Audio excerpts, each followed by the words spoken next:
আসসালামু আলাইকুম সুপ্রিয় দর্শক, আপনাদের সকলকে শুভেচ্ছা জানিয়ে শুরু করছি আজকের এনটিভি ইউরোপ নিউজ। সাথে আছি আমি দিলশাদ চৌধুরী। সংবাদের শুরুতেই জানিয়ে দেব আজকের প্রধান শিরোনামগুলো। যুক্তরাজ্যে বিলুপ্ত হতে যাচ্ছে বিআরপি কার্ড, ভয়ের কারণ নেই বলেছেন বিশেষজ্ঞরা। স্বাধীনতা চিকিৎসক পরিষদ ইউকের আয়োজনে লন্ডনে উদযাপিত হয়েছে বঙ্গবন্ধুর ১০৪তম জন্মবার্ষিকী।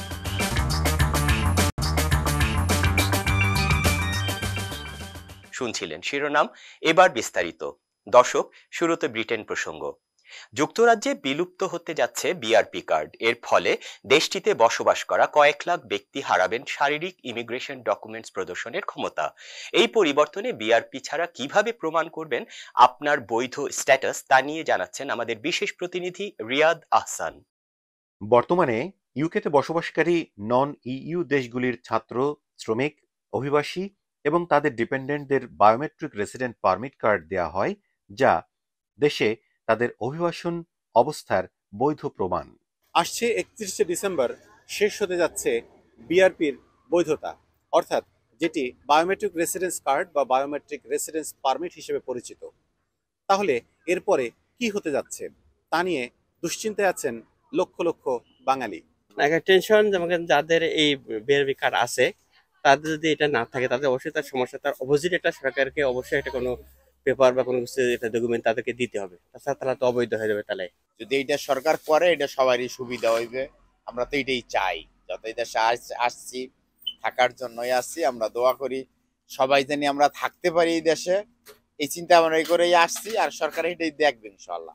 2025 সালের মধ্যে ব্রিটেন তার সীমানা ডিজিটাল করার জন্য বায়োমেট্রিক রেসিডেন্স কার্ড এর মতো শারীরিক ইমিগ্রেশন স্ট্যাটাস ডকুমেন্ট বাদ দিতে যাচ্ছে, যা উন্নত দেশগুলোর সাথে সামঞ্জস্যপূর্ণ, যেখানে ভয়ের কোনো কারণ নেই বলছেন বিশেষজ্ঞরা। সবচেয়ে বড় যে ব্যাপারটা আমি প্রথমেই বলবো যে ভয়ের কোনো কারণ নেই। কারণ পরিবর্তন আসছে, অলরেডি আসছে। সো সেই ক্ষেত্রে আপনাকে প্রস্তুতি যেটা থাকতে হবে তা হলো, আপনার কাছে বিআরপি নেই, কোনো সমস্যা নেই। আপনাকে এক কথায় যে উত্তর তা হলো, আপনাকে যে ডিসিশন যেটা ছিল, আপনার যে ভিসা যেটা ছিল আপনার ধরে নেন, এটার একটা নির্দিষ্ট ডেট আছে।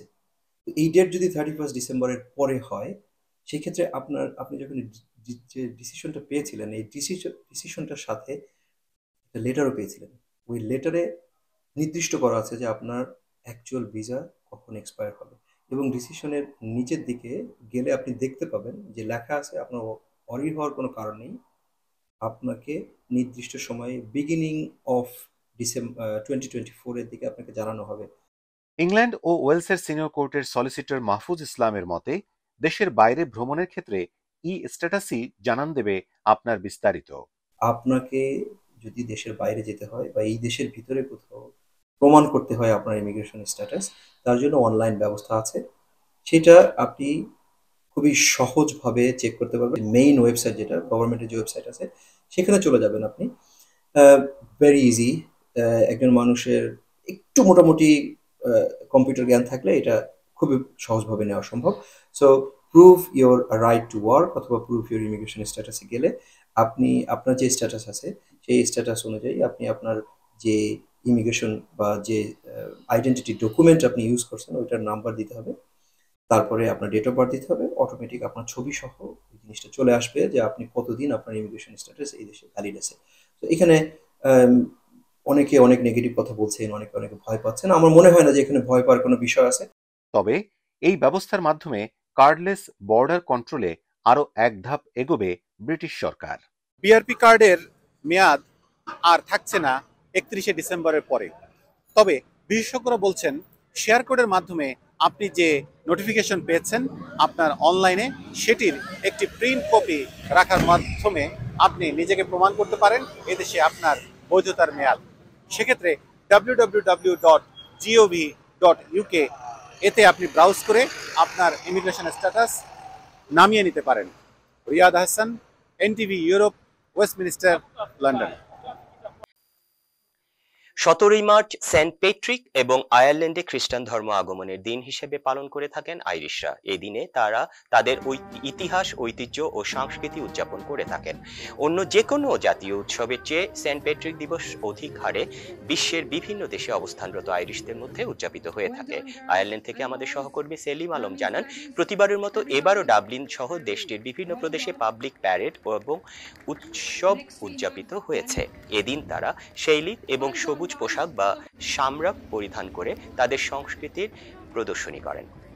এ সময় রাস্তার দুপাশে দাঁড়িয়ে হাজার হাজার মানুষ পাবলিক প্যারেড এবং সাংস্কৃতিক অনুষ্ঠান উপভোগ করেন, যেখানে প্রবাসী বাংলাদেশিদের উপস্থিতি ছিল লক্ষণীয়।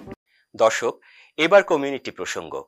স্বাধীনতা চিকিৎসক পরিষদ ইউকের উদ্যোগে লন্ডনে উদযাপিত হলো বঙ্গবন্ধু শেখ মুজিবুর রহমানের 104তম জন্মবার্ষিকী। শনিবার পূর্ব লন্ডনের একটি রেস্টুরেন্টে এই জন্মবার্ষিকী উদযাপনের আয়োজন করা হয়। স্বাধীনতা চিকিৎসক পরিষদ ইউকের কনভেনার ডক্টর সাইদ আসিফ আলতাফ চৌধুরী সভাপতিত্বে ও সংগঠনের সদস্য সচিব ডক্টর আব্দুল্লাহ জাকারিয়ার পরিচালনায় এতে প্রধান অতিথি হিসেবে উপস্থিত ছিলেন বাংলাদেশ থেকে আগত বাংলাদেশ সাচিপের সাধারণ সম্পাদক প্রফেসর কামরুল হাসান মিলন। এ সময় প্রধান অতিথি তার বক্তব্যে বঙ্গবন্ধুর জীবনী, রাজনৈতিক দর্শন ও চিকিৎসক হিসেবে দেশের মানুষের জন্য আমাদের করণীয় নিয়ে বিশদ আলোচনা করেন। এতে আরও বক্তব্য রাখেন যুক্তরাজ্য স্বাধীনতা চিকিৎসক পরিষদ ইউকের joint convener doctor Masukur Rahman Khan, doctor Golam Rahat Khan, doctor Subir Sen, doctor Kabir, doctor Saidur Rahman, doctor Javed Imam Apu, doctor Rupesh, doctor Anis, doctor Sukhendu, doctor Mustafiz, doctor Rizwana, doctor Adam, doctor Minara Jesmin, doctor Asma Akter, doctor Asim প্রমুখ। এই সময় তাঁরা সংগঠনকে আরো বেগবান করতে সর্বদা সচেষ্ট থাকার অঙ্গীকার ব্যক্ত করেন। তাঁরা আরো বলেন, সাচিপে যারা চিকিৎসা পেশায় জড়িত আছেন তাদের মাধ্যমে একটি স্মার্ট বাংলাদেশ গড়ায় নিজেদের মেধাকে কাজে লাগিয়ে দেশের স্বাস্থ্য ব্যবস্থায় বিশেষ ভূমিকা রাখার কথা জানান। সবশেষে কেক কাটার মধ্য দিয়ে বঙ্গবন্ধুর 104তম জন্মবার্ষিকী পালন করা হয়। দর্শক, সময় হলো একটি বিজ্ঞাপন বিরতির। ফিরে এসে থাকছে সিলেট অফিস থেকে পাঠানো তথ্য ও ছবি নিয়ে সংবাদ প্রতিদিনের সিলেট। এরপর দেখবেন প্রতিদিনের সিলেট।